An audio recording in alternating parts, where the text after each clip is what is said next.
Now come on question number 4. Two conducting wires of the same material and of equal lengths and equal diameters, means same material, equal length, equal diameter. It means what we have gathered, that resistance of both conducting wires is same.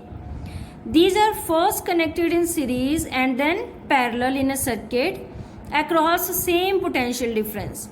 Another thing we have given, that potential difference is same.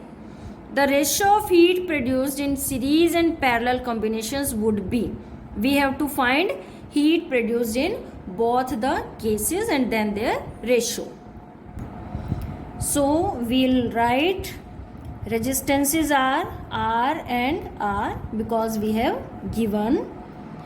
In case of series, what will be equivalent resistance? I will denote it as RS, that is equal to R plus R, that is equal to 2R. We directly can write 2R. And in case of parallel, it is Rp, that will be R by 2. Now for finding the heat produced in case of series, HS means heat produced in series. We'll write the formula,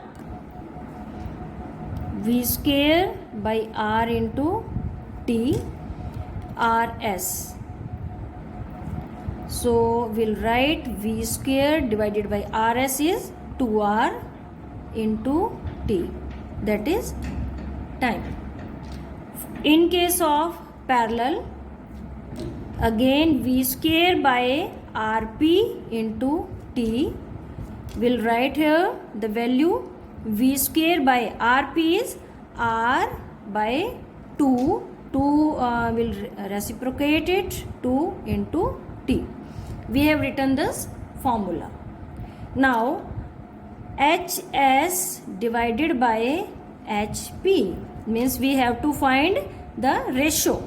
So it will be V square by 2R into T divided by V square by R into 2 into T. We have taken these two equations and we have put in this formula. Now solving, T will be cancelled by this T, V will be cancelled by this V, R will be cancelled by this R.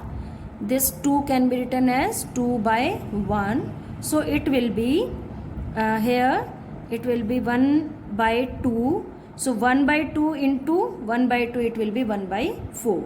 So the ratio of heat produced in series and in parallel, that will be equal to 1 by 4, or we can say 1 is to 4. Ratio will be 1 is to 4.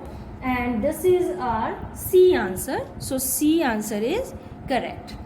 Now another thing beta, in this case also we have taken the formula this much, V square by RS T, I square RT or another VIT formula we have not taken, for the same reason as in question number 3, because as these are connected in series and parallel, and as the resistance, series resistance, you can see here is 2R in the circuit and here is R by 2, and as resistance is changed in the circuit, so current flowing through the circuit is also changed.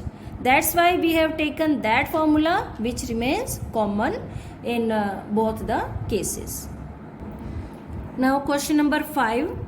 How is voltmeter connected in the circuit to measure the potential difference between 2 points? Answer will be parallel. And how that ammeter is connected? That is in series.